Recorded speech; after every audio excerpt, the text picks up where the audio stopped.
नमस्कार बच्चों, आज हम आपका स्वाति मणिका संस्कृत व्याकरण में आपका फर्स्ट चैप्टर मैं पढ़ाने जा रही हूँ। उसमें पहला चैप्टर है आपका संस्कृत वर्णमाला। संस्कृत वर्णमाला, ठीक है। हिंदी वर्णमाला आज तक आपने जाना ना, स्वर होते हैं, व्यंजन होते हैं। तो संस्कृत वर्णमाला मैं आज आपको पढ़ाने जा रही हूँ। भाषा मानव के विचारों को व्यक्त करने का एक ऐसा साधन है जिसके माध्यम से व्यक्ति अपने हृदय के भाव एवं विचारों को दूसरे मनुष्य के सामने प्रकट करता है। तो इसे हम भाषा कहेंगे। और भाषा को प्रकट करने के दो साधन हैं, बोलकर और लिखकर। तो भाषा के प्रयोग में हम अनेक वाक्यों का प्रयोग करते हैं, अतः अनेक वाक्यों के समूह से भाषा बनती है। भाषा के प्रयोग में हम अनेक वाक्यों का प्रयोग करते हैं और अनेक वाक्यों के समूह से भाषा बनती है, ठीक है। तो वाक्यों में अनेक सार्थक शब्दों का प्रयोग होता है। और वाक्यों में सार्थक शब्दों का, तो शब्द वर्णों के समूह से बनते हैं। और शब्द किससे बनते हैं? वर्णों के समूह से बनते हैं। अतः वर्ण ही किसी भी भाषा का छोटे से छोटा मूल रूप होता है। इसे अक्षर भी कहते हैं। इस प्रकार वर्ण का दूसरा नाम अक्षर भी होता है। भाषा को कैसे करें? बोलकर और लिख करके हम अपने भाव को प्रकट करते हैं, तो उसे हम भाषा कहते हैं। अब भाषा बनती कैसे है? भाषा कैसे बनती है? पहले यहाँ से लिखिए कि वर्ण, जो वर्णों से क्या बनता है? पहले वर्णों के समूह से शब्द बनते हैं और सार्थक शब्दों के समूह से वाक्य बनता है। तो शब्द बने, फिर वाक्य बने, ठीक है। और फिर वाक्यों के समूह से भाषा बनती है। समझ में आई बात कि वाक्यों के समूह से भाषा बनती है, ठीक। हम पहले भाषा जाने और फिर भाषा बनती कैसे, इसको हम जाने, ठीक। अब लिपि, भाषा को लिखित रूप प्रदान करने के लिए जिन ध्वनि चिन्हों का प्रयोग किया जाता है वह लिखित भाषा या लिखित रूप ही लिपि कहलाता है। और लिखित रूप प्रदान करने के लिए जिन ध्वनि चिन्हों का रूप प्रयोग करते हैं, तो जिन ध्वनि चिन्हों का, जैसे हम स्वर और व्यंजन के चिन्हों का और बहुत तरह के अनुस्वार, विसर्ग, सारे तरह के चिन्हों का जो प्रयोग करते हैं, तो वह लिखित रूप ही लिपि कहलाता है। हिंदी तथा संस्कृत की लिपि, आपसे पूछ लिया जाता है कि हिंदी या संस्कृत की लिपि क्या है, तो आप बताएंगे कि हिंदी और संस्कृत की लिपि देवनागरी है, ठीक है। तो ये लिपि है जो हम लिख करके, जिन अक्षरों के माध्यम से हम अपने भाव को व्यक्त करते हैं, तो लिखित रूप ही उसको हम लिपि कहते हैं। व्याकरण, अब आइए व्याकरण वह शास्त्र है जिसके द्वारा हम किसी भी भाषा को शुद्ध बोलना, शुद्ध लिखना और शुद्ध उच्चारण करना सीखते हैं। अतः संस्कृत भाषा को सीखने के लिए इसके व्याकरण का ज्ञान परम आवश्यक है। संस्कृत भाषा को सीखने के लिए, तो किसी भी भाषा को सीखने के लिए व्याकरण, जिसको हम ग्रामर कहते हैं, उसका ज्ञान अत्यंत आवश्यक है, क्योंकि उसी के द्वारा हम शुद्ध बोलना, शुद्ध लिखना, शुद्ध पढ़ना जानते हैं।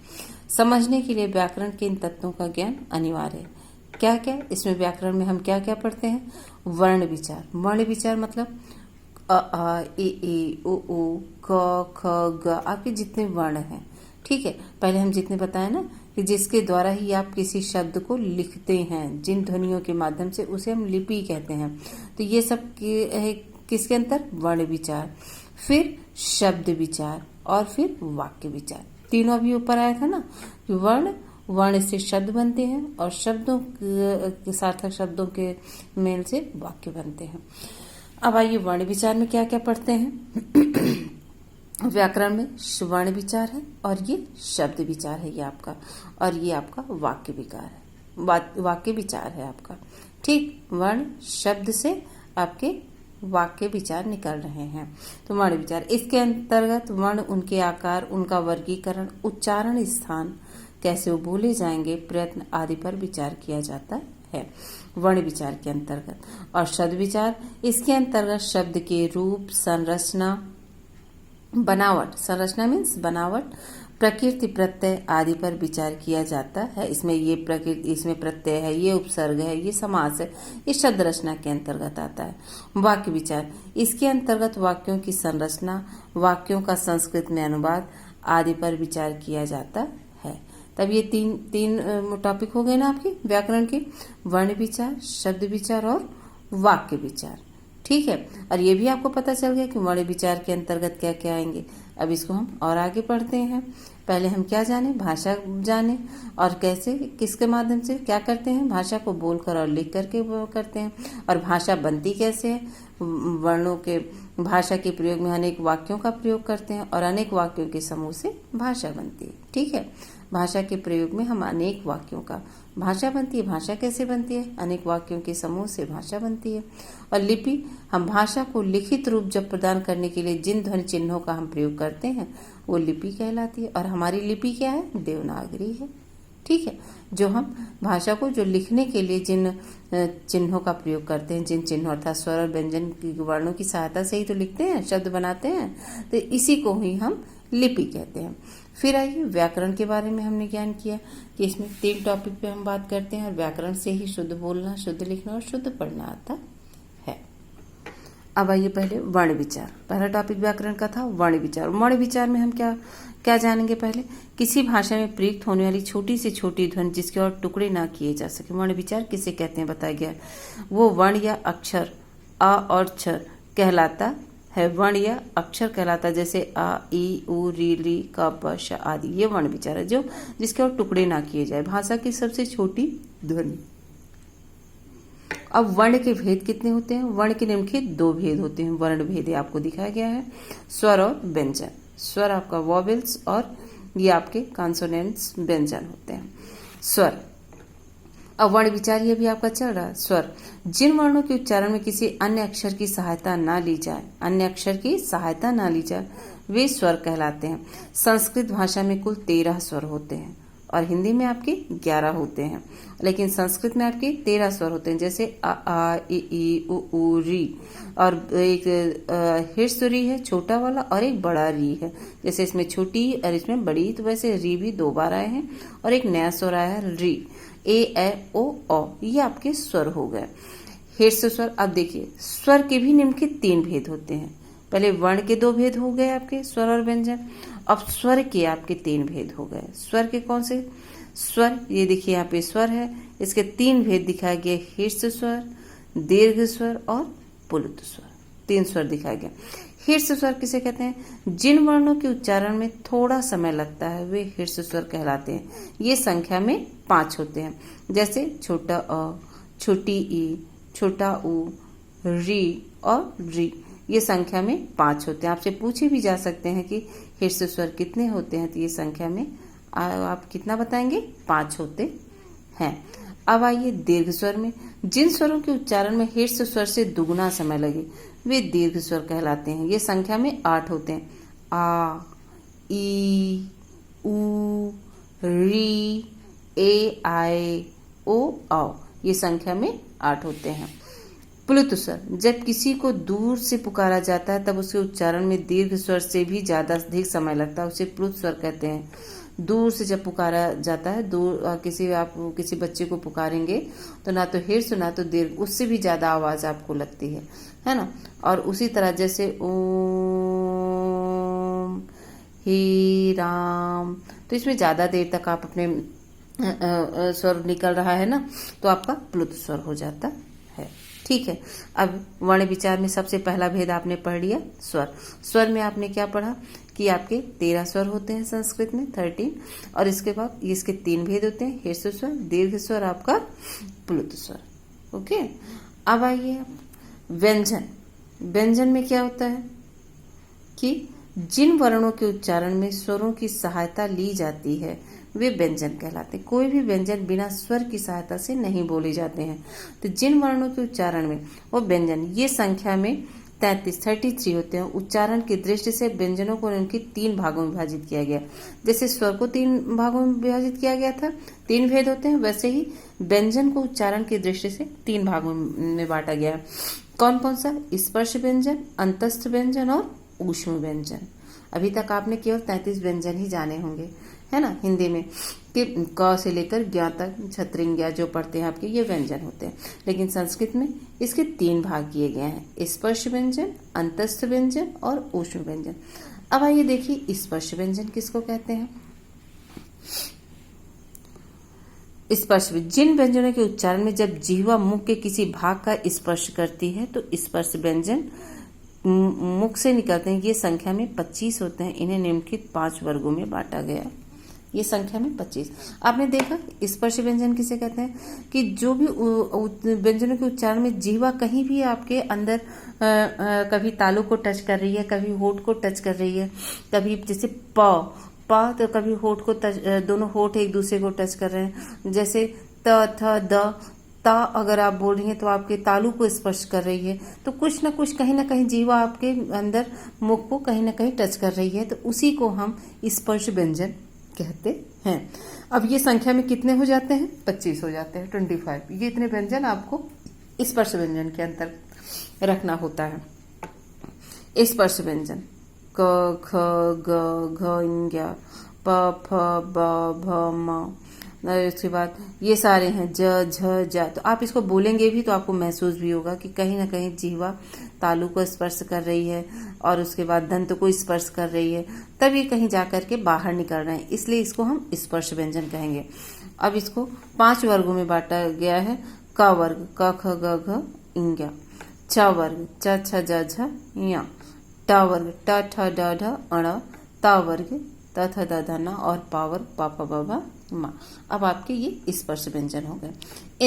अंतस्थ व्यंजन। अंतस्थ जिन वर्णों के उच्चारण में प्राणवायु मुख के अंतः भाग में स्थित होती है, वो जीवा किसी विशेष भाग से नहीं टकराती है, वो अंतस्थ वर्णों की उत्पत्ति होती है। ये संख्या में 4 हैं। य रा ला व ल व या र ला व। ये आपके एग्जाम में भी पूछे जा सकते हैं किस तरह के कि आपके अंतस्थ व्यंजन कौन कौन से हैं, तो आपको बताना पड़ेगा कि आप अंतस्थ व्यंजन वर्णों की संख्या 4 है। या रा ला वा। अगर आपसे ये पूछ लिया जाए कि स्पर्श व्यंजन कितने होते हैं, तो स्पर्श व्यंजन आपके 25 होते हैं। प वर्ग से क्या मतलब होता है? प वर्ग का क्या मतलब है? अगर एग्जाम में पूछा जाए तो प वर्ग का मतलब होता है प फ ब भ म। ठीक है। ऊष्म व्यंजन जिन वर्णों के उच्चारण में प्राणवायु मुख में रगड़ खाकर निकलती है, गर्म श्वास से बाहर आती है, जिन्हें ऊष्म व्यंजनों की उत्पत्ति होती है। ये संख्या में 4 होते हैं। श श स ह। ठीक है। तो आपसे पूछ लिया जाए कि ऊष्म व्यंजन कौन कौन से हैं और कितने होते हैं? 4 होते हैं। श स सा ह। ये आपके अब व्यंजन के 3 भेद हो गए ना, स्पर्श व्यंजन, अंतस्थ व्यंजन और ऊष्म व्यंजन। और स्वर के भी 3 हो गए। ये तीन आपके स्वर भी 3 भेद होते हैं। इनके 3 भेद शीर्ष स्वर, दीर्घ स्वर और प्लुत स्वर। अयोगवाह। अयोगवाह किसे कहते हैं? अनुस्वार और विसर्ग ना तो स्वर है और ना ही व्यंजन है। अनुस्वार और विसर्ग ना तो स्वर है और ना ही व्यंजन है, किंतु ये स्वरों के सहारे चलते हैं, स्वर के सहारे चलते हैं। स्वर और व्यंजन दोनों में इनका उपयोग होता है। जैसे अंग, रंग, ये अनुस्वार है, अतः इन दोनों ध्वनियों को अयोगवाह कहते हैं, जिसके अर्थ योग ना होने पर भी जो साथ रहें। अर्थात जिसका अर्थ है अयोगा कि योग ना होने पर भी साथ रहें। अर्थात ये तो ना तो अनुस्वार और विसर्ग ना तो स्वर में आते हैं ना तो व्यंजन में आते हैं, लेकिन फिर भी ये दोनों में साथ यूज होते हैं। तो योग ना होने पर भी जो साथ रहें वो अयोगवाह होते हैं। अयोगवाह कितने होते हैं? 2 होते हैं, अन और अह। अनुस्वार। अनुस्वार ये है, विसर्ग आपका ये निशान है और अनुनासिक का ये चंद्र बिंदु आता है। अब अनुस्वार के बारे में, इन वर्णों के उच्चारण में प्राणवायु नासिका के द्वारा बाहर निकलती है। अनुस्वार का उच्चारण होता है कंत नासिका के द्वारा, कंत, चंद्र, अंत आदि। तो ये हो गया ना। विसर्ग, इसका उच्चारण करते समय मुख से ह आधे ह जैसी ध्वनि निकलती है और ये स्वर व्यंजन के अंत में उच्चरित होते हैं। जैसे अतः हा निकला ना, देवः, पाठः आदि। अनुनासिक, इसे चंद्रबिंदु भी कहते हैं। इसका उच्चारण अनुस्वार से कुछ भिन्न होता है। इसके उच्चारण प्राणवायु धीरे से नाक से निकलती है, हल्की सी ध्वनि करती है, जैसे हल्की सी ध्वनि करती है, नासिक कहलाते हैं। जैसे पुंसी, पुंसी कोकिला, धीरे से नाक से निकलती हुई हल्की सी ध्वनि करती है, पुंस कोकिला। ओके। तो अब आपको 3 तरह के हो गए। एक अयोगवाह भी हो गया। अयोगवाह किसे कहेंगे? अनुस्वार किसे कहेंगे? विसर्ग और अनुनासिक। अनुस्वार प्राणवायु नासिका के द्वारा बाहर निकलती है। अनुस्वार में इस वर्ण के उच्चारण में प्राणवायु, और विसर्ग मुख में हा जैसी ध्वनि निकलती है। इसका उच्चारण करते समय मुख से हा जैसी ध्वनि निकलती है। ठीक, ये आपका। अब आइए उच्चारण स्थान। उच्चारण स्थान इज वेरी इंपॉर्टेंट, अक्सर एग्जाम में पूछ लिया जाता है आपका कि वर्णों के उच्चारण के समय प्राणवायु श्वास नली से निकलकर जिह्वा के साथ टकराती हुई मुख विवर के जिस स्थान से अथवा नासिका नली के द्वार से बाहर निकलती है, यही उस वर्ण का उच्चारण स्थान होता है। अगर नासिका के द्वारा होती है तो वो उच्चारण स्थान है नासिका, अगर मुख से है तो मुख। ठीक है, कंठ से तो वर्णों के उच्चारण स्थिति निम्नलिखित है। कैसे? कंठ, कंठ से प्राणवायु जब जिह्वा के साथ कंठ से स्पर्श करती है तो निम्नलिखित वर्णों का उच्चारण होता है। इसे कंठ वर्ण कहते हैं, कहलाते हैं। जैसे अ क ख ग घ इंग ह। अभी आपको याद लर्न करना पड़ेगा। ह तक आ रहा है तो इसमें ज्यादा कंठ से स्पर्श करती है जिह्वा आपकी। अ क ख ग। आप बोल करके देखिए, आपको स्पष्ट लगेगा कि आपकी जिह्वा ज्यादा कंठ को स्पर्श कर रही है। तालु, जब प्राण वायु श्वास नली से निकल करके जिह्वा के साथ मुख के ऊपरी गोल भाग तालु को स्पर्श करती है और इन वर्णों का उच्चारण होता है तालव्य वर्ण।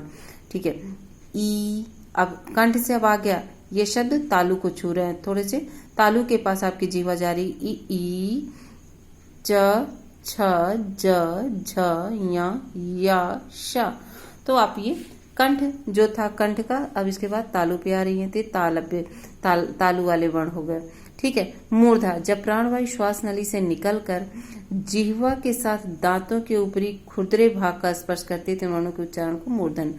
री, देखो एकदम दांतों के ऊपरी खुरदरे भाग को स्पर्श करते हैं। री ट ठ ड ढ ण। वायु के साथ जिह्वा दांतों से स्पर्श करती है तब ये वर्णों का उच्चारण होता है। तो अब इनको मूर्धा कहते थे जब खुरदरे भाग से स्पर्श करती है, दांतों के ऊपरी खुरदरे भाग से स्पर्श करती है। अब आइए दंत वर्णों का उच्चारण होता है, इन्हें दंत वर्ण। जिह्वा दांतों से स्पर्श करती है तब ये दंत वर्ण कहलाते हैं। जैसे त थ द, ये दांतों को स्पर्श कर रही है जिह्वा, जिसे दंत वर्ण कहते हैं। ठीक है, त थ द ध न। अब आइए ओष्ठ, जब प्राणवायु मुख विवर से निकल करके दोनों ओठों को स्पर्श करती है तो दोनों ओठ मिलते हैं और खुलते हैं तो ओष्ठ वर्ण करते हैं। जब ओठों की सहायता से जब कोई वर्ण बोलते हैं जिह्वा तो उसे ओष्ठ वर्ण कहते हैं। जैसे उ प फ ब भ म और उपमध्यम मानिए, ये आपके ओष्ठ वर्ण हो गए। अब नासिका, जब प्राणवायु श्वास नली से निकलकर नासिका विवर से निकलती है तो ये नासिक के वर्ण को, जैसे ञ ण न म और अनुस्वार, ये आपकी नासिका वर्ण हो गई। इसमें श्वास नली से निकलकर जब प्राणवायु श्वास नली से निकलकर नासिका विवर से निकलती है तो ये आपका हो गया। अब आइए कंठ तालु, जिसमें कंठ भी यूज होता है और तालु भी यूज होता है। जब प्राणवायु जिह्वा के साथ कंठ और तालु दोनों स्थानों को स्पर्श करती है तो इसे कंठ तालव्य वर्ण का उच्चारण होता है। जैसे ए, ये दोनों वर्ण आधन ई मिलाकर के बनते हैं ए, तो इसको हम वो मिश्रित वर्ण भी, संयुक्त स्वर भी कहते हैं। और आ और ए मिलाकर बनते हैं ए वर्ण के संयोग से बनते हैं, इनको कंठ तालव्य कहते हैं, कंठ तालु वर्ण। दंतोष्ठ, जब वायु श्वास नली से निकलकर जिह्वा के साथ साथ दांत तथा ओठों से स्पर्श करते दंतोष्ठ वर्ण करते हैं। जैसे वाह, आपको दंतोष्ठ कहते हैं, ये आपको याद रखना पड़ेगा। ठीक है, आ और ई से ए बनते हैं और आ और ए से ऐ बनते हैं। ठीक है, इसलिए ये संयुक्त स्वर कहे जाते हैं।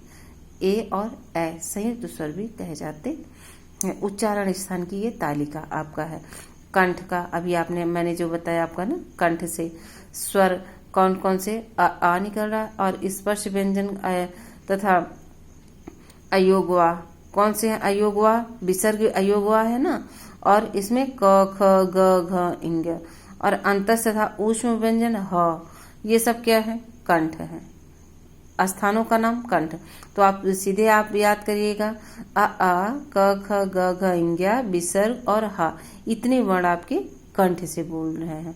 तालु से क्या बोलना चाह रहा है? कौन सा वर्ण?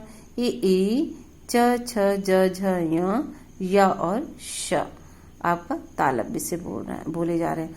मूर्धा से कितने वर्ण बोल रहे हैं? मूर्धा वर्ण कौन कौन से आए हैं? मूर्धा वर्ण उच्चारण स्थान री और री, ट ठ ड ढ ड़, र और श, ये आपका मूर्धन्य वर्ण हो गया। इसके बारे में मैंने भी यही सब पढ़ा है आपका। कंठ तालु, ये कंठ तालु ये है, ए और ऐ आए और इसमें कोई वर्ण नहीं है।